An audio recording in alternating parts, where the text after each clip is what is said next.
Soy Marian Rojas Estapé, psiquiatra y autora de Cómo hacer que te pasen cosas buenas. Y soy una gran apasionada del mundo de la mente, de las emociones y del comportamiento humano. Miedo a lo incontrolable. Durante muchos años me he dedicado a decir que el ser humano del siglo XXI, está obsesionado con poder controlarlo todo. Bueno, pues esta pandemia, este coronavirus, ha venido a decirnos: no puedes controlar nada. Aprende a disfrutar de esto que tienes de la mejor manera posible. Aprende a conectar con tu realidad de la forma más equilibrada posible con las herramientas que tienes. Empecemos. Vamos a intentar entender cómo funciona esto en nuestra mente. Si yo estoy de repente voy andando por la calle y de repente me atraca alguien y me dice la cartera, el dinero, las llaves del coche, automáticamente todo mi organismo se pone en marcha porque recibe una amenaza y el estado de alerta del organismo se activa.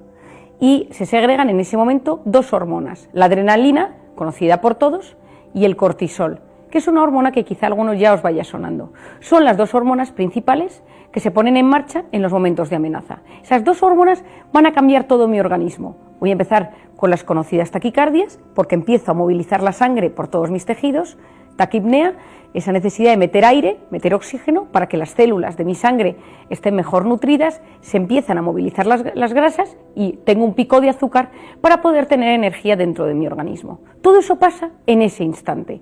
Puede ser que salga corriendo, que me atraque el ladrón, que le dé todo y me quede con un susto en el cuerpo. Pero ese susto, pase lo que pase, va a tardar en mi organismo en recuperarse entre 6 y 8 horas. Es decir, mi organismo tarda en recuperarse de un estado de alerta mucho tiempo. Si un día estoy en el despacho, estoy trabajando, estoy en mi oficina, estáis en el colegio, y de repente empiezan a sonar las alarmas y todos los alumnos salen corriendo, los directores, los profesores, ese pico de cortisol va a tardar varias horas en volver a su estado original. Pero si de repente todos esos niños están saliendo del colegio y de las aulas y uno de los profesores dice: ¡ay, pero si es una falsa alarma, aquí no está pasando nada!, solo por haber empezado y activado el sistema de alerta, ese cortisol se va a mantener en nuestra sangre durante varias horas. ¿Por qué es esto tan importante? Imaginémonos que ese día que nos atracaron íbamos caminando por las calles de París y uno debe volver a París un mes más tarde y tiene que volver a pasar por esa calle donde sufrió el atraco. Solo con empezar a caminar en esa calle va a empezar a sentir un cierto miedo, un cierto temor, es decir, su organismo se va a activar en modo alerta como el día que fue atracado. Y aquí viene la primera idea fundamental que quiero transmitiros hoy. Mi mente y mi cuerpo no distinguen una amenaza real de una amenaza imaginaria.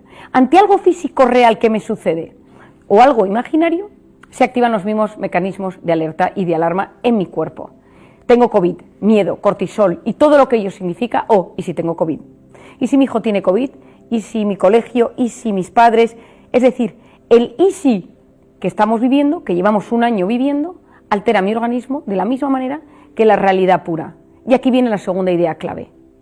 A pesar de las circunstancias adversas, hay estudios que afirman que el 90% de las cosas que nos preocupan nunca, jamás suceden, pero nuestra mente y nuestro cuerpo lo viven como si fuera real. Es decir, si tú un día te vas a encontrar con alguien con quien siempre tienes una discusión acalorada, puede ser que solo con pensar en esa persona ya te pongas en tensión. No la tienes delante, pero te ha subido el cortisol. Esto es absolutamente fundamental. ¿Por qué?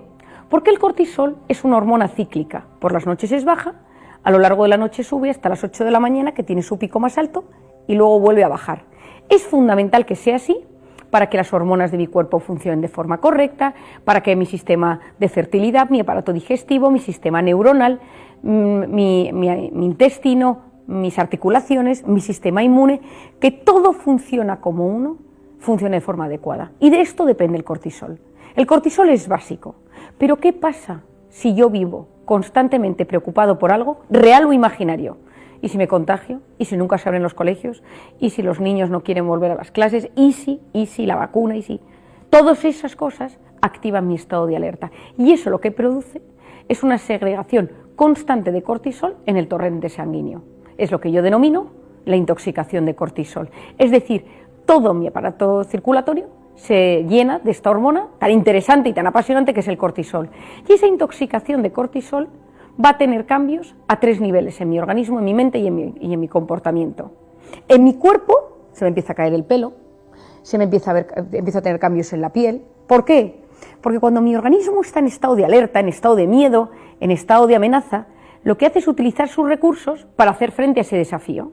El pelo es terciario si estoy en guerra, la piel es terciaria si estoy en guerra. Es decir, mi organismo no va a cuidar de mi pelo e inhibe el correcto funcionamiento del folículo piloso, que es aquel que regenera el pelo y que es fundamental para que yo, por ejemplo, pueda tener un pelo saludable. Es un momento, seguro que a alguno le ha pasado alguna vez, que en momentos de mucho estrés tiene alopecia areata, es decir, trozos de la cabeza o trozos del cuerpo donde no tiene pelo. Pues a nivel físico tenemos pérdida de pelo, tenemos problemas en la piel, a veces puede ser que tiemble el párpado, que se duerman las manos o alguna parte de la cara o de las piernas, sensación de opresión en el pecho, cambios gastrointestinales, ahora entraré en ellos, dolores en las articulaciones. ¿Por qué? Porque yo tengo mi organismo en tensión, a punto de salir corriendo porque están a punto de hacerme algo de daño, pero recordemos que el 90% está en mi cabeza y no está pasando en la vida real. Es decir, hay un cambio brutal en mi organismo con un factor fundamental. El cortisol, los corticoides, los corticosteroides, todo ello son potentes antiinflamatorios, pero cuando mi organismo está constantemente estimulando el cortisol, hay como un desgaste. Es un tema bastante complejo, pero de forma sencilla es como que se produce una desconexión entre el sistema inmune, el cortisol y la inflamación de mi cuerpo. ¿Y qué es lo que pasa? Que empiezo a inflamarme. Artritis, gastroenteritis, amigdalitis, dermatitis, todo lo terminado en itis es una inflamación. Es decir, estados de estrés mantenidos, reales o imaginarios, producen un cambio en mi organismo y me inflaman. Si yo me voy al aparato intestinal, ¿qué sucede en el aparato intestinal? El aparato intestinal tiene la pared del tubo, dentro hay vellosidades, la microbiota, pero cuando yo estoy en un estado de estrés, ¿qué no le ha pasado? Que de repente tiene una diarrea, un cuadro de estreñimiento, empieza el cortisol a modificar la microbiota. La microbiota son las bacterias, el conjunto de microorganismos buenos y malos que poblan todo el tema del aparato intestinal. Si se modifican, la digestión será peor, habrá fermentación, la fermentación genera gases, esos hinchazones abdominales, y a veces esto llega a generar unas erosiones en la pared o úlceras en la pared del intestino, y eso lo que lleva es pues, a una colitis, inflamación del colon, ulcerosa. ¿Por qué es esto tan importante? Porque a través de esas heridas del aparato intestinal pasan sustancias al torrente sanguíneo que no deberían pasar, deberían irse por las heces y que son la causa, que hoy en día ya se sabe, de enfermedades neurodegenerativas, de algunas enfermedades graves, de algunas demencias. Es decir, para que veáis, ese pensamiento influye en mi organismo, influye en mi sistema inmune, en este caso influye en mi aparato digestivo, porque el cuerpo es un todo y no podemos separar la psique del organismo. A nivel psicológico, lo primero que me sucede es que estoy irritable, todo me pone de los nervios, salto, cojo manía a las personas, estoy en un estado de alerta con respecto a los demás, tengo fallos de concentración. Esto me interesa muchísimo, ya que vosotros estáis todos metidos en el mundo de la docencia, que lo entendáis bien. La corteza prefrontal es la zona delantera del cerebro que tiene una función fundamental. Se encarga de la atención, de la concentración, de la resolución de problemas y del control de impulsos. Es una zona que nos hace, ¿cómo diríamos?, seres superiores. El que tiene bien controlada su corteza prefrontal es más libre porque puede tomar decisiones de la mejor manera posible. Ve un tema, ve un reto, lo analiza, controla su impulso, mide sus emociones, las gestiona, las planifica y actúa en consecuencia. ¿Qué pasa con la corteza prefrontal? Esto es importantísimo para vosotros. Cuando un bebé nace es profundamente inmadura y la madurez del cerebro va de atrás hacia adelante. En las niñas madura antes que en los chicos, como todos vosotros habréis podido observar en vuestras aulas. ¿Qué sucede? Que esa corteza prefrontal es básica para la atención, es básica para concentrarme, es básica para muchísimos aspectos de la vida. Pero cuando yo estoy estresado, cuando yo estoy con miedo, cuando he activado la amígdala, cuando tengo el cortisol elevado, automáticamente la corteza prefrontal se desactiva. ¿Quién no se ha dado cuenta en alguna ocasión de su vida que está con miedo, que está con angustia y no se concentra, no se entera de lo que lee? Escucha una conversación, pero no la está escuchando. Es como que superficialmente capta algo, pero no puede captar en profundidad. Porque cuando esa corteza prefrontal se desactiva y deja de funcionar, el cerebro no se entera de las cosas. Os voy a dar un ejemplo relacionado con la pandemia para que lo entendáis. En la pandemia tuvimos todos miedo, unos más, otros menos. Yo, en mi caso particular, tuve mucho miedo en marzo y abril. En el primer marzo y abril estaba embarazada de un bebé de 8 meses y yo era positivo de COVID y no se sabía si las embarazadas podían perder al bebé, las consecuencias que podía tener en su organismo, y fue un momento de muchísima tensión.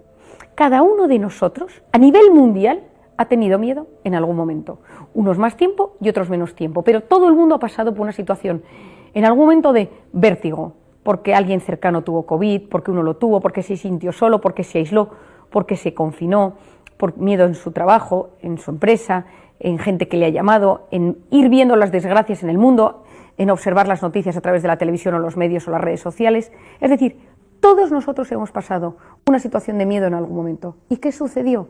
Que uno obedecía. Es decir, había momentos, y aquí no quiero meter ningún tipo de ideología, política, simplemente es un análisis. Cuando uno tiene miedo, obedece. No sabemos si con sentido o sin sentido. Me refiero, mascarillas, toques de queda, daba igual. Uno obedecía, ciencia, cegado sin reflexionar, cualquier cosa que le decían. Ahora se puede salir, ahora no se puede salir, ahora se puede viajar, ahora no se puede viajar. Ahora 4 personas, 6, 8, 10 en España, a diferencia de Latinoamérica, no conozco exactamente todos los países, pero tengo pacientes de muchos de esos lugares. Las condiciones creo que no son tan sumamente duras como en España, ¿no? En España los 2 meses claves de confinamiento fueron absolutamente terribles. Cuando uno no sabe y cuando uno tiene miedo, uno no razona y uno se deja llevar por lo que dicen los demás, por lo que dicen. Yo conozco gente bastante inteligente, con bastante capacidad de discernimiento, que ha hecho cosas rarísimas durante la pandemia para evitar contagiarse, porque ha recibido un WhatsApp de estos reenviados en múltiples ocasiones y se ha ido a comprar algo o ha pedido por internet algo sin contrastarlo con nadie. ¿Por qué? Porque ese estado de miedo hace que uno no razone, amígdala hiperactivada, corteza prefrontal no funciona y por lo tanto me dejo llevar por un impulso, por una noticia o por algo que aparentemente no tiene mucho sentido. Esa intoxicación de cortisol es básica, porque uno de los grandes problemas que yo estoy observando como secuelas del COVID es fallos de atención, fallos de concentración, a la gente le cuesta muchísimo reflexionar, profundizar en los temas. Hay esto es propio de los estados de miedo y muchas personas puede ser que a vosotros mismos os haya sucedido. ¿Qué más sucede? Problemas de irritabilidad, problemas de concentración, problemas de memoria. Si a alguno le pasa, quiero que entienda por qué le está sucediendo esto. El hipocampo es una zona del cerebro que se encarga de guardar los recuerdos sobre todo del corto plazo, con un gran componente emocional. Está rodeado, es muy sensible al cortisol. Si uno pienso en un examen y está muy agobiado por el examen y tiene tal tensión por el examen que puede ser que se sepa la materia, pero en el momento que tiene que redactarla se bloquee y ese famoso se quedó en blanco, no sé si se dice así en Latinoamérica, pero en España se dice se quedó en blanco, es decir, ya no se lo sabe, no es capaz de redactar nada. Esto significa que en ese momento el hipocampo se ha bloqueado por un exceso de cortisol. Bueno, pues uno de los temas que tiene vivir en un estado de miedo durante meses es que nuestro hipocampo está más dañado y por lo tanto están existiendo problemas de muchas personas que dicen, ayer justo comía con un buen amigo mexicano que me decía, Marian, he perdido la memoria, o sea, no me acuerdo de cosas básicas y de repente estoy con alguien y digo, ¿y cómo se llamaba su esposo? ¿O cómo se llamaba su hijo? ¿O en qué trabajaba? Esto es algo, no digo que bueno, pero cuando uno lo entiende, uno se siente aliviado. Yo tengo un lema que repito muchísimas veces que es, comprender es aliviar. Cuando uno se comprende, se siente aliviado. Cuando uno no comprende cómo funciona su organismo, va en la carrera, van sucediendo cosas y son las circunstancias las que nos dominan y nosotros no somos los que tomamos las riendas de nuestra vida. Por eso yo insisto muchísimo en entender cómo funcionamos. Por lo tanto, a nivel físico, que ya lo hemos dicho, a nivel psicológico, irritabilidad, fallos de memoria, fallos de concentración y tristeza. Muchas, y esta es una cosa súper importante, muchas depresiones provienen de estados de alerta permanentes. Muchas tristezas patológicas provienen de vivir en un estado de amenaza, en un estado de preocupación constante a lo largo de mucho tiempo. Hay veces que esto es fisiológico, es decir, imaginémonos que, como estamos hablando a colegios, uno dice, voy a montar un nuevo colegio en Colombia, por ejemplo, y lo monta, lo construye, lo consigue, alcanza a tener la financiación para pagar todo y de repente por fin lo abre y cuando han pasado 2 semanas de la apertura del colegio, el que lo ha montado, el que lo ha dirigido dice, estoy agotado, estoy triste, no me ilusiona mi trabajo, pero que después de todo lo que he luchado por conseguir esto, ¿cómo es posible que yo no lo esté disfrutando? Bueno, estado de estrés mantenido, ha llegado tu cerebro y de repente dice, apatía. Esto no es preocupante en el sentido que es fisiológico, pero si se mantiene en el tiempo, si uno nota que los pensamientos son intrusivos, muy negativos, muy obsesivos, los pensamientos son a veces incluso de ideas de hacerse daño, y esto lo digo porque hay veces que a la gente le cuesta reconocerlo, ahí hay que pedir ayuda. Es decir, hay una parte que es normal, cuando uno lucha contra algo o por algo durante mucho tiempo, eso te agota, te afecta, pero si esto ves que ya te hace tener unos pensamientos muy negativos que te perjudican en tu día a día, es buen momento de pedir ayuda. Y finalmente, a nivel del comportamiento, un estado de estrés mantenido genera aislamiento, uno no quiere ver a la gente, le cuesta disfrutar, y ya en el caso que nos concierne, lo que ha sucedido es, bueno, en España se denominó, y supongo que en Latinoamérica, el síndrome de la cabaña. Es decir, cuando en España se abrieron las puertas y se dijo ya se puede salir a la calle, ¿qué sucedió? Que hubo gente que no salió. Y a día de hoy, estamos en 2021, en el último trimestre del 2021, todavía existe gente que no sale a la calle, que sale a lo mínimo imprescindible, pero que no quiere salir. ¿Por qué? Porque su lugar de confort es su casa. Esos estados de aislamiento son terribles para el cerebro. Por lo tanto, tenemos nuestro diagnóstico. Estado inflamatorio de la mente de muchísimas personas a nivel mundial. Sistemas inmunes debilitados, encima con un virus que está rondando. ¿Qué podemos hacer para gestionar esta situación? Lo primero de todo es ser conscientes de cómo estamos a día de hoy. Y yo aquí hago dos preguntas. Me encantaría que las apuntarais y que luego en un momento dado que tengáis tiempo las penséis. ¿Qué ha significado el coronavirus para mí? Y a día de hoy, ¿qué he aprendido de ello? ¿Qué significado es viendo en el pasado? ¿Qué he aprendido mirando hacia el futuro? ¿Por qué? Porque a todos nos ha enseñado algo. Que no disfrutábamos de las cosas pequeñas, que dábamos todo por hecho, que necesitábamos controlarlo todo, no valorábamos las relaciones humanas. Es decir, el ser humano es un ser sociable por naturaleza. Necesita vivir en sociedad, necesita sentirse querido, necesita sentirse apoyado, sonreído por los demás, ¿no? Y entonces esa sonrisa que recibimos por la calle. ¿Y por qué os digo esto? Y esto lo enlazo, y tengo la alegría de poder comunicaros que mañana, 25 de agosto, sale mi segundo libro, Encuentra tu persona vitamina, que saldrá en Latinoamérica en unos meses, pero ya tenéis mucha información y os va a gustar, porque al igual que el primer libro trató del cortisol, en el segundo libro me enfoco en la oxitocina. Y dejadme que os explique por qué decidí hablar sobre este tema, para que entendáis cómo esto nos puede ayudar con la pandemia. Yo había oído hablar de la oxitocina como médico, que era la hormona del parto y de la lactancia, y hasta ahí quedaban mis conocimientos, hasta hace unos años. Sabía que era una hormona que se estaba estudiando para otros aspectos, pero ahí me quedé. Había dado a luz a mi tercer hijo, y le estaba yo criando, y esa tarde le había dejado de dar de comer y me fui a un congreso de un fármaco nuevo de psiquiatría que presentaban en Madrid. Agarré el coche, me fui al centro de Madrid, a un sitio donde hay un parking horrible, donde uno tiene que ir al subterráneo, cuesta mucho aparcar y no es mi aparcamiento preferido de Madrid. Subí corriendo al hotel, presentaron el fármaco y la persona que estaba cuidando de mi bebé me dijo, vete viniendo porque era muy glotón, porque le toca comer. Y entonces bajé de vuelta al aparcamiento y cuando me estaba acercando a mi coche, un chico con una pinta regular me dijo, dame las llaves, y me empezó a gritar, llamó a otro tipo, y yo tengo un coche pequeñito, un coche rojo pequeñito que tiene muchísimos años, pero al lado había un coche espectacular, y yo creo que debió pensar, me había puesto unos tacones, iba con un abrigo bonito, yo creo que debió pensar que yo era la dueña de ese coche, y le dije, no, ese no es mi coche, y entonces vino hacia mí, y yo en ese momento supe que me estaba subiendo el cortisol, que la taquipnea, que la taquicardia, yo era plenamente consciente del cambio en mi organismo, pero tenía un miedo horrible. Me subí al coche, a mi pequeño cochecito, arranqué, un tío en moto me empezó a seguir, esto parece como de película, y cuando salía yo por el parking, llena de miedo, llamé a mi marido corriendo y le dije, me han atracado, pero no podía ni respirar ni hablar, y mi marido me preguntaba, ¿pero estás bien? ¿Pero te ha pasado algo? Y yo no me había pasado nada, pero tenía un miedo en el cuerpo horrible. Y fui corriendo por la calle hasta mi casa y subí, y la cuidadora de mi bebé me tenía el bebé en brazos para que le diera de comer y yo estaba con el corazón sin poder respirar, con una angustia vital. Agarré a mi bebé, me lo puse y se puso a comer. Y al minuto entró mi marido en el cuarto corriendo y me dijo, ¿qué ha pasado? Explícame, ¿cómo estás? Y yo empecé, te lo voy a explicar. Estaba yo en el parking hace unos minutos, entonces me mira mi marido y me dice, ¿qué te has tomado? ¿Te has tomado algo? ¿Cómo estás así de bien? Y le digo, no, tienes toda la razón, este pico de cortisol tarda varias horas en bajar. Le digo, y no he hecho nada, no he respirado, no he tomado nada, no he hecho ninguna técnica de meditación, esto ha sido hace 15 minutos. Entonces me quedé mirando al bebé y dije, ¿y si la oxitocina de la lactancia bajara el cortisol? Y en cuanto terminó de comer el pequeño, me metí en internet, me metí en una página que tengo de temas científicos y empecé a observar que había muchísimos estudios sobre la oxitocina y el cortisol.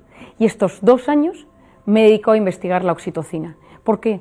Porque todos nosotros, muchos de nosotros, hemos tenido situaciones en las que hemos estado intoxicados de cortisol.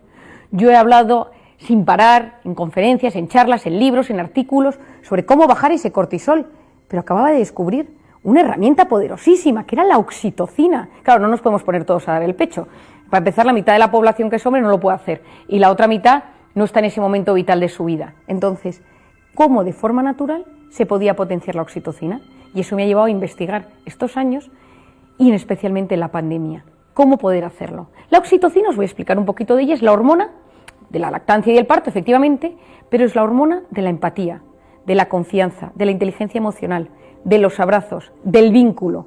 Es decir, es la hormona que se pone en marcha cuando yo de repente estoy estresado, viene alguien, me regala una sonrisa y me dice, todo va a salir bien. Y en ese momento de alivio, lo que ha sucedido es que se ha activado la oxitocina. ¿Pero qué pasa? Que van al contrario. Si, por ejemplo, yo voy corriendo por la calle porque voy estresado, porque llego tarde a trabajar y hay un pobre en la puerta de una iglesia, yo no le voy a ver, porque ese pico de cortisol me tiene bloqueada la oxitocina y, por lo tanto, yo, ese pobre de la calle, no empatizo con él. Yo sigo corriendo, señora, que tengo 4 hijos y no tengo con qué comer. No le veo. Cuando uno está intoxicado de cortisol, no conecta con las emociones de los demás, porque fisiológicamente es así. Y esto es clave, porque en un momento de miedo, todas las cosas con las que podemos estimular la oxitocina o estaban prohibidas o no se podían conseguir, menos las mascotas, que por si hay algún amante de los perros o de los gatos o de algún animal, porque me pareció muy interesante darme cuenta que durante la pandemia, gente con mascota lo pasaba menos mal que la gente que estaba ahí, que no tenía una compañía. Y hay estudios que explican que cuando una persona ve su perrito, abraza a su gato, acaricia, automáticamente tiene un pico de oxitocina. Nosotros, yo ahora quiero defender la oxitocina, es la hormona de los abrazos. Y claro, me diréis, pero vamos a ver, Marian, ¿cómo vamos a abrazarnos en un momento donde está prohibido abrazarse? Efectivamente, pero tenemos que saber que el máximo exponente y la persona máxima difusora del tema de la oxitocina a nivel mundial es Paul Zak, un neuroeconomista americano que tiene un libro que se llama La molécula de la felicidad, que trata y ha hecho todas sus investigaciones de la oxitocina. Y él dice que el ser humano necesita de media 8 abrazos al día. Bueno, pues yo durante la pandemia, en pleno confinamiento, decía, con tu persona burbuja, abrázale 8 veces al día. Ya que no podemos irnos abrazando por la calle, la persona que tengas que sea de tu núcleo más cercano, pues a esa persona intenta abrazarla, tocarla, porque no tocarse es nefasto para el organismo. El ser humano necesita ser tocado. De hecho, y esto ya lo explico en el libro de forma mucho más detallada, se sabe que cuando un bebé nace, lo que más necesita es que sus receptores de oxitocina se activen, porque eso automáticamente genera vínculo, genera paz y potencia el sistema inmune. Ahora mismo, si hay algo que queremos todos, aparte de estar bien físicamente y de la cabeza, es potenciar nuestro sistema inmune. Y sabemos que con la oxitocina lo podemos conseguir. Cantar, recibir un masaje, dar un abrazo, con comillas, digo lo de darse un abrazo, sonreír a otra persona con la distancia. La mascarilla nos ha hecho mucho daño porque las neuronas espejo no han funcionado. Nosotros necesitamos vernos las caras, empatizar con el de enfrente, verle triste, verle contento, ver cómo se siente. Ahora en los sitios, en los países donde podáis, que la gente sonría, porque eso generalmente cambia el organismo, modifica el riego de sangre en la corteza prefrontal, que ya os he dicho que es básica para nuestro organismo. Por lo tanto, ¿cómo bajamos ese cortisol? Aparte de estimular profundamente la oxitocina, el ejercicio. El ejercicio es básico, porque cuando hacemos ejercicio activamos una sustancia que no quiero que nadie se acuerde del nombre, que se denomina BDNF, factor neurotrófico derivado del cerebro, que mejora nuestra capacidad de entender, de comprender, de memorizar, básica para el organismo. El ejercicio es buenísimo porque libera cortisol y cualquiera que lo haya hecho lo sabe. La segunda es la voz interior, es decir, que nuestra voz interior sirva para apoyarnos y no para hundirnos. Cuidado con el autoboicot que nos lleva a fracasar antes de haber empezado algo. Todos nosotros tenemos una voz que va comentando la jugada. Has engordado, tu jefe no te hace caso, tu suegra está insoportable, tu hijo es un lento, eres un pesado, tú eres culpable, no lo vas a conseguir. Esa voz tiene un impacto directo en nuestras células, en nuestro sistema inmune y en nuestros genes en tiempo real. muchas veces, esto lo explico con mucho detalle en el libro, pero esto muchas veces cuesta desactivarlo. En mi primer libro yo hablaba mucho de esa voz interior hay que educarla, pero mucha gente me decía, ¿de dónde viene esa voz? En el segundo libro busqué la respuesta que más me convencía a ello y diseñé un algoritmo, un dibujo que se llama la grabadora. Y es como nuestra infancia y nuestros recuerdos han tenido un impacto brutal en la voz interior en la edad adulta y cómo identificarlo y cómo hacer frente a ello. Lo tercero es rodearnos de personas vitamina. Las personas vitamina son aquellas personas con las que estás 5 o 10 minutos y automáticamente potencian tu sistema inmune. La persona vitamina es aquella con la que estás un rato y mejoras. Da igual que haga un año que no la ves que 10 minutos. Y las personas tóxicas son aquellas que nos intoxican de cortisol. Nadie es tóxico de por sí, pero hay personas que nos producen una subida de cortisol y nos intoxican de esa hormona y nos enferman.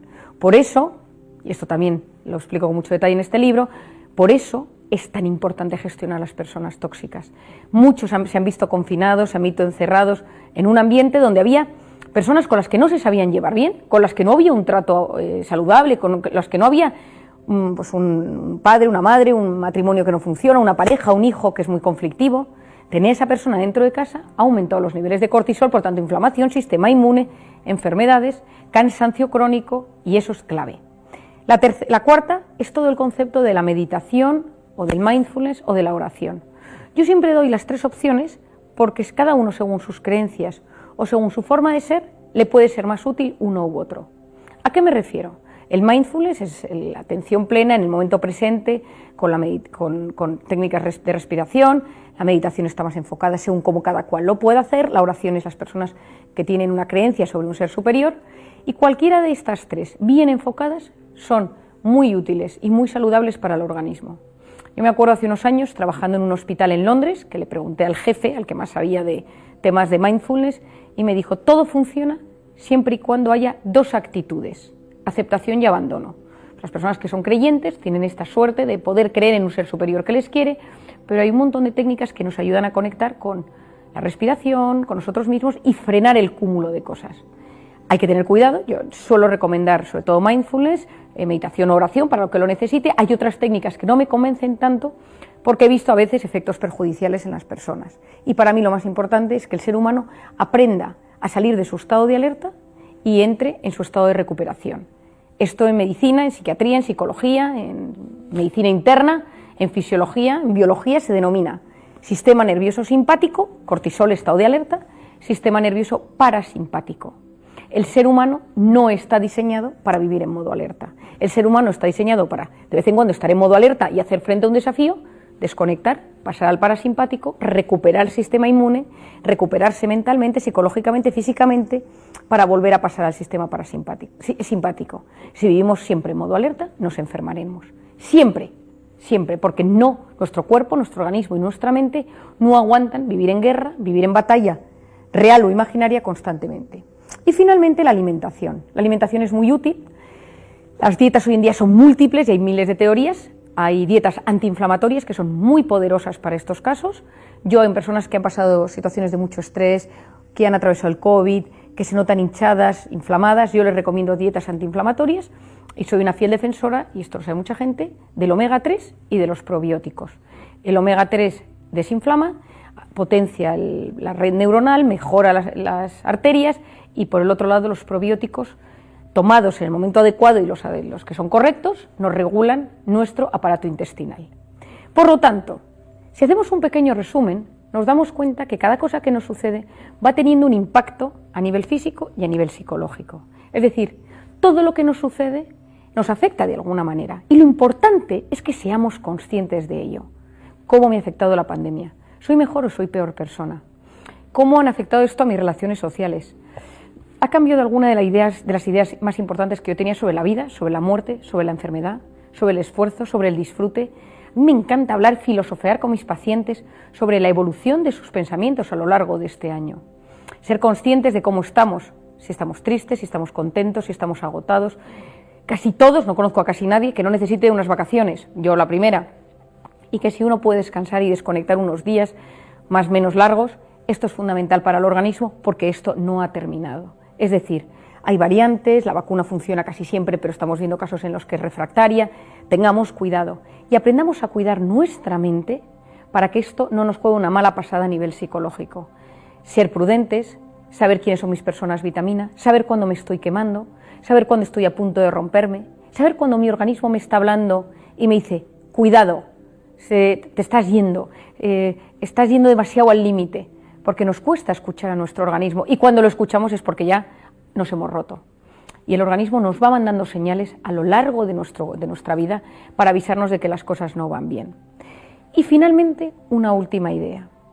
Vosotros estáis en el ámbito educativo y habéis tenido un reto terrible, que es las clases online. Es decir, muchos seguro que me habréis escuchado porque yo soy una fiel defensora del mundo offline para estar bien preparados en el mundo online. Estoy convencido que los países que empiecen a incorporar a sus alumnos a las aulas notarán un cambio en la capacidad de estos niños, de jóvenes, adolescentes, de prestar atención. Observaréis que a veces falta motivación, que están dispersos, porque esa corteza prefrontal con tanta pantalla pues ha tenido sus consecuencias. Paciencia, iremos dando poco a poco tips para que esto ayude. Esto es como, yo a veces lo llamo el detox del online. A muchos sitios, en España sobre todo, les he recomendado este verano desconectar, la menos pantalla posible, porque cuando uno sabe conectar bien con la vida real, sabe gestionar bien su mundo online. ¿Qué sucede? ¿Qué es lo que nos llega a través de la pantalla? Nos llegan alertas y esas alertas activan todo nuestro sistema y nos ponen, ¿me querrán? ¿Me habrán puesto un like? ¿Me contestarán? ¿Habrá pasado algo en el mundo? Y eso nos impide desconectar y estar tranquilos. Por eso, que sea yo quien domine el dispositivo y no el dispositivo a mí. Cuando sea estrictamente necesario, me meto y lo hago. Una cosa a la vez. No existe la multitarea, está más que demostrado que es una alternancia continuada de la atención, cambio de foco de atención de uno a otro. Por lo tanto, lo que hago, lo hago, y cuando desconecto, pongo modo avión, o cuando estoy con un ser querido, el teléfono en el bolso, en el bolsillo, en la mochila, en la habitación, porque no hay nada que valoremos más en esta vida es que nos presten atención con todos los sentidos. Y la pantalla ha hecho que hoy en día tú estás en Zoom, pero estás haciendo 4 cosas a la vez, no estás pendiente, estás con alguien, y cuando por fin tienes a alguien de cuerpo real, estás en el teléfono con alguien que está conectado.